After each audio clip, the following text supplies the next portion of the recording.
Hey gang, welcome back to Jade's Garage.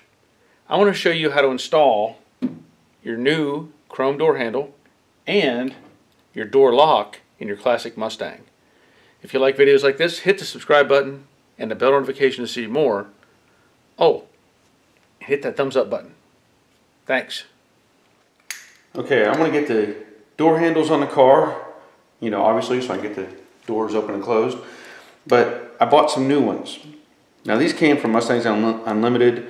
I've already installed these once, before I had to repaint everything. And I'll point out that the passenger side, when I opened the package, it was missing this little piece of plastic, this little gasket.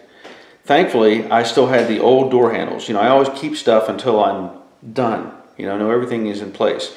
So I was able to salvage the little plastic piece for the passenger side. This little nut right here, as you open up the kit, you'll find there will be a stud that'll just be floating around in the kit. There will be two washers here, a lock washer, well actually two lock washers and two flat washers. The little plastic pieces, so you thread the stud in. You can put some Loctite on it if you want, not necessary, but you can. And then on the fat part of the handle, there's a screw. And again, there's the other washers. So remove all that stuff. Now, this little clip, what happens is the push rod goes into it and you rotate that around and these little teeth snap onto it. What I'll point out is don't force this. Whenever you're putting this together, while you've had this in and out or apart or whatever, and you've been manipulating the door latch rod, it can turn. It's adjustable. So if you turn it, it's going to change the length.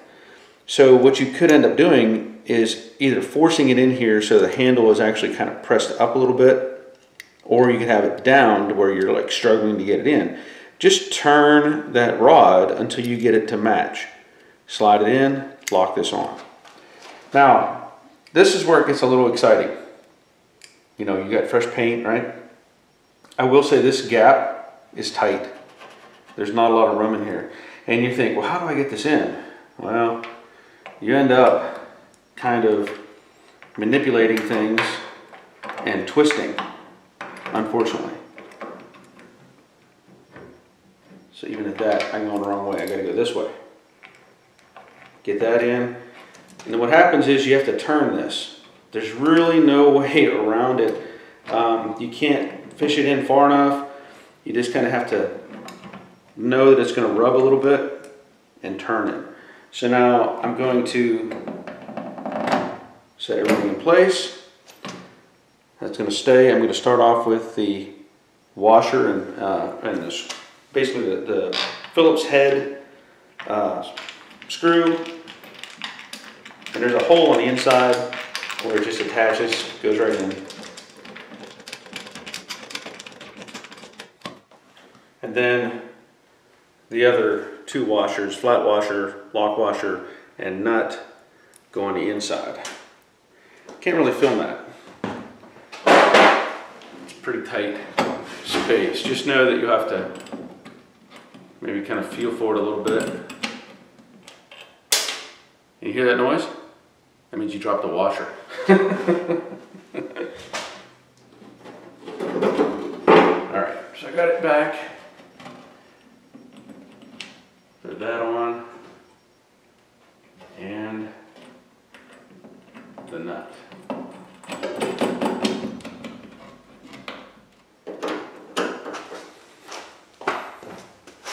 Make sure your gasket is nice and flush.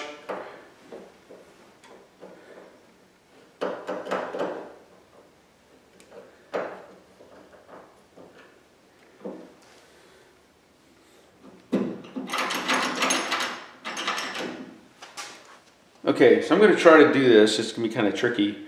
But if you look, what I normally do is I put tape on the rod so that when I'm working on the car, I can fish that tape out of the hole where the door handle goes and be able to get a hold of it. So this tape has to come off. Simple enough. And when you look at the rod, if I can get my arm in here, try to show you this. This rod rotates. I don't know if I can, if you're seeing that very well. Oh, here it is. So the rod rotates.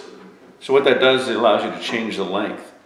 And it also gets you into alignment. So right now, it's not really, it needs a little bit of adjustment to get it to line up with the hole. Now, I will point out, the door handle itself, the mechanism, it has play in it to go up. It will allow it to go up. But you really want to get it right even with the hole. So put that in the hole, snap that on.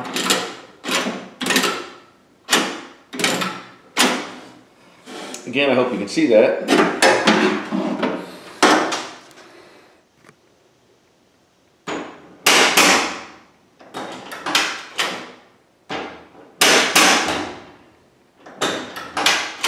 Now what I have found is the button on this, you know, because I don't know how good they were originally, but if I tried to push straight in, it kind of fights me a little bit. I kind of angle this down and it helps.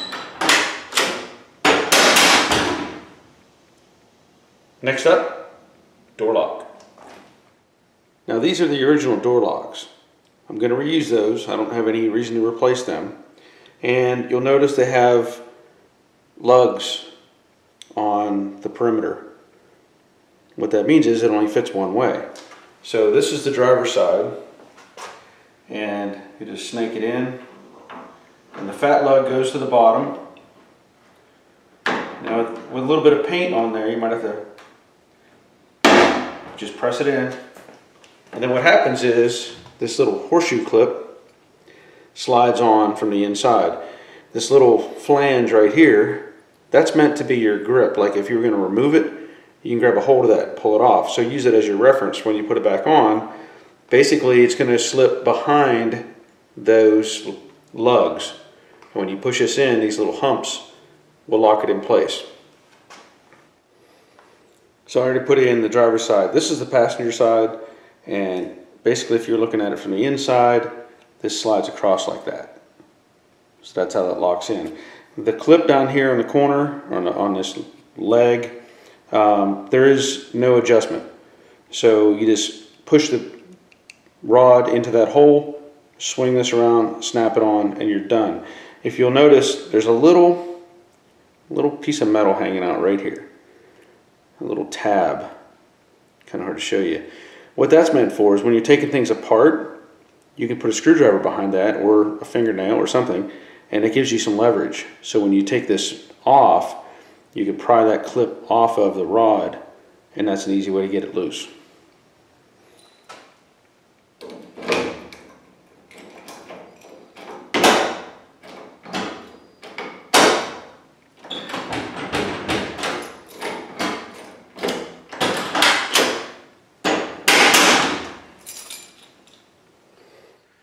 So that went pretty smooth. I hope you found some information that helps you with your project, but man, I like seeing chrome on fresh paint. She looks good. That'll be the end of this video, but until next time, take care of yourselves. See ya.